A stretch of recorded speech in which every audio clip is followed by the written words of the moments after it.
Ignition sequence start. 6, 5, 4, 3, 2, 1, 0. Liftoff. We have a liftoff.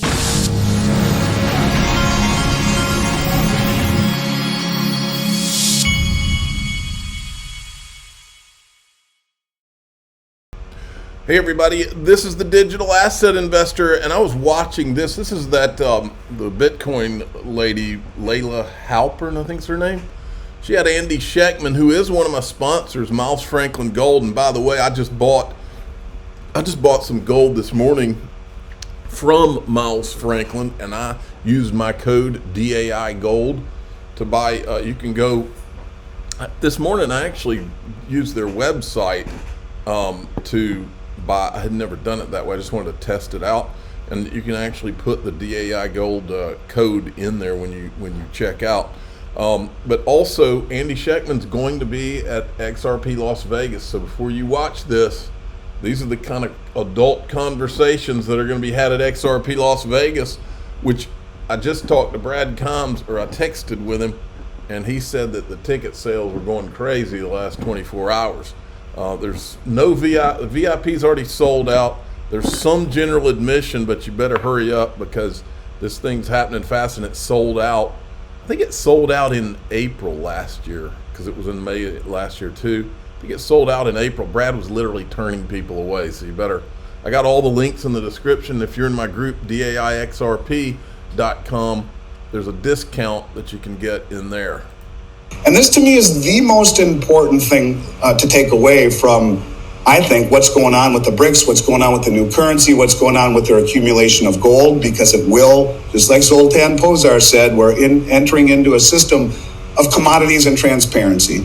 So, but here's what they had to say, and this is why I've been saying for the last 2 years that you will see the Western system, the COMEX and the LBMA, exposed for what it is. It is a scam, if you will, where the market, where the futures market is controlling the price of the underlying commodity, and it's not right. So price formation with this new currency should get rid of the Western exchanges of commodities.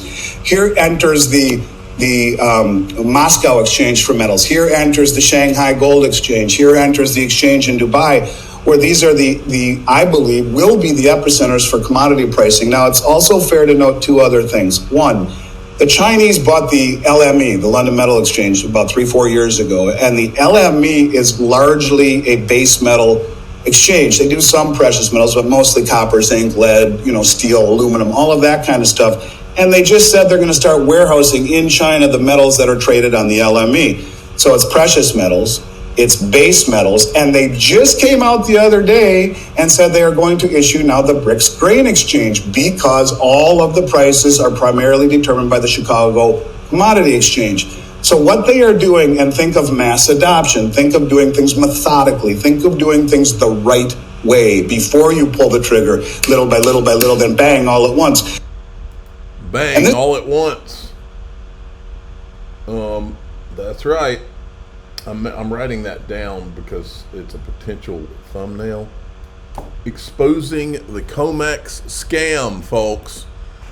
Look at Crypto Bull. This is the most bullish chart in all of crypto right now. XRP will explode soon. I tend to agree with him. Here's John Deaton. He's on the USS Massachusetts. You need to go, and if you haven't, I already donated to John Deaton. It's johndeatonforsenate.com. Go donate to him. You can even donate in crypto. He said that the end of March was some significant measure on for fundraising, which helps to determine how John can progress through the campaign process. So go and do it today if you haven't done it already. Here's John. I'm aboard the USS Massachusetts, and during my legal career, I've represented service members who served aboard this very ship and was exposed to asbestos. For the last 22 years, I've been representing regular, hard-working people from across the Commonwealth, and I plan to do the same thing in the U.S. Senate. Go to johndeatonforsenate.com and help today. All right. Okay, and then this was an interesting clip I had never seen. And someone at the back stood up and said, "This isn't matter at all because you're all going to be put out of business by Ripple." And I'd never heard of Ripple at the time. And I thought, and they said, Swift is going to be put out of business by Ripple. And I thought, that's quite handy. I'll phone up Swift and see what they think. That'll make a good story for the paper. And Swift said, actually, we're taking this really seriously. We think it could affect us in lots of ways. And they were publishing white papers. They still are publishing white papers. That's as far as they've got. And someone at the back stood up and said, I wonder if they called up their friends at the SEC and said, you need to initiate a lawsuit. Stuart Alvarado, reread Wednesday's Coinbase ruling. Basically, the SEC sold the judge a bill of goods that she had to accept as true at this stage of the case. Now comes the hard part, producing evidence. My bet the SEC is all hat, no cattle. Then we've got this. This is from Thinking Crypto. This is a guy telling you about JP Morgan and the incumbents in crypto threat. Blockchain technology is here to stay. It offers too many business benefits, but it is also an existential threat to the existing banking industry because it disintermediates them. I don't need a bank to hold my money. I don't need a bank to approve me for a loan. I don't need a bank to facilitate the settlement of my trade. I just simply don't need a bank. And that is my opinion why Jamie Dimon runs around the country saying, I hate Bitcoin. Jamie has now fully recognized that he's looking really silly when he makes statements like that. And in fact, his bank, JP Morgan, is one of the leading users and developers of blockchain technology. The Onyx blockchain built by JP Morgan settles $2 billion a day in transactions. Rather than trying to ban it, which they failed to do, they're now embracing it. So banks around the world are all developing blockchain technology. They are all embracing this. And this, I think, will prove to be the ultimate realization of Satoshi's original goal. Now, folks, everybody's asking me about these Charles Gasparino tweets. Does he know what he's talking about?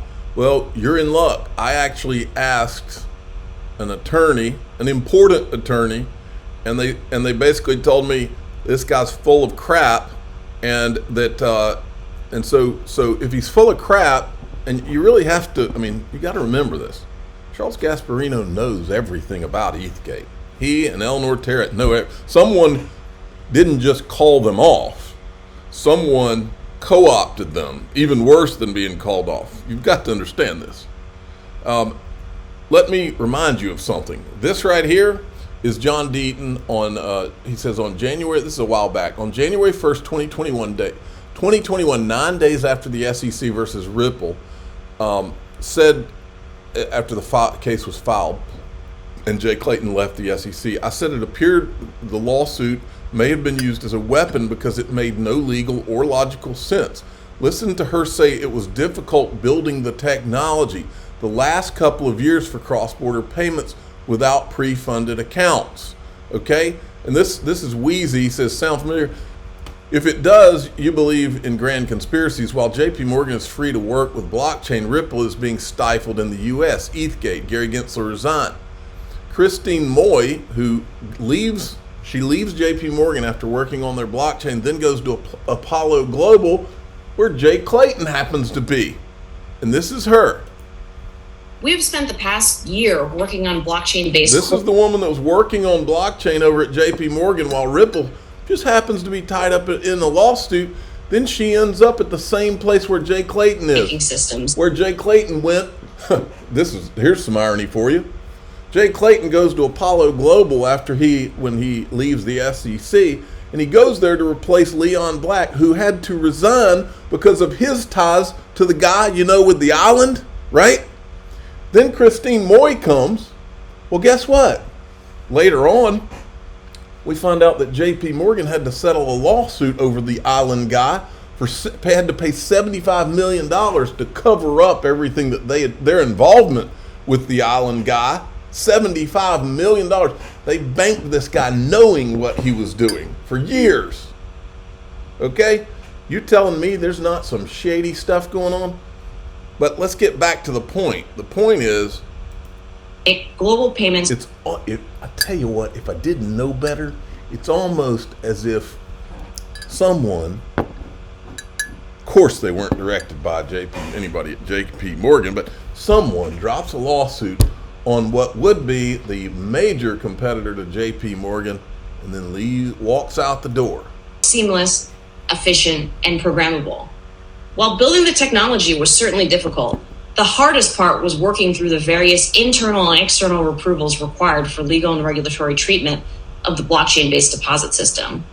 So they're just walking right on through, and regulators are working with them and all, while Ripple's tied up in a lawsuit. I'm proud to announce that we are now live and able to facilitate cross-border transfers for corporate clients 24 hours a day, 7 days a week, 365 days a year, without being limited by traditional local cutoff times and pre-funding requirements.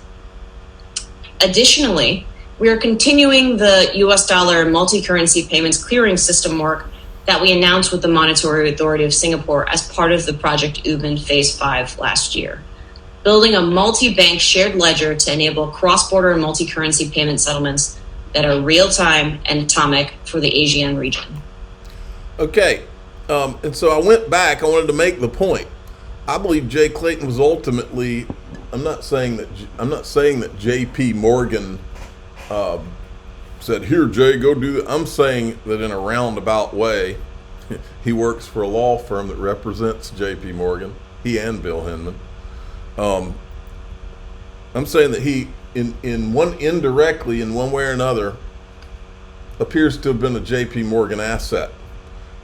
And I'm wondering, because we see this doesn't make any sense. Why would a media person, I would understand if they were just covering both sides, but they're not. They're intentionally trying to go after Ripple and XRP on a continuous basis. And remember, again, Gasparino knows all the facts. The only thing he can be saying to himself is, "Oh yeah, well this was probably corrupt, but I'm used to this kind of stuff. I've seen worse." That's the only thing he could be saying. Which, what kind of person does that make him? But you do have to ask yourself the question, who are the JP Morgan media assets? They would have media assets if they've got assets in government and regulators. Good question, right? XRP passed Ethereum in 2017. The past 7 years witnessed a dramatic shift because of regulatory capture, is what he does not put in this tweet. But I like to remind everybody every chance we get, XRP had passed Ethereum May 10th, 2017. XRP was kicking, and you know what the great fear was? Is that the king was going to jump the pretend king. The fool's gold Bitcoin. All right, moving along. Jim Rickards, who was in the three-letter agency that starts with a C and ends in an A. I think what's interesting about Bitcoin is that it's a kind of currency. It's a store of value, although it's got a lot of volatility. But it's also a technology. I think Bitcoin may be like the Neanderthals in the sense that the currency itself goes extinct the way the Neanderthals did, but the DNA lives. I think the technology might be useful for a lot of property transfers, not just the Bitcoin currency, but also stocks, bonds, land titles, etc. So, it's a cheap, open source, widely distributed, robust, heavily encrypted form of transfer technology. So maybe the Bitcoin, the currency, goes away, but Bitcoin, the technology, survives. Almost as if he knows something we don't. Now, Stuart Alderati out of nowhere did this tweet the other day.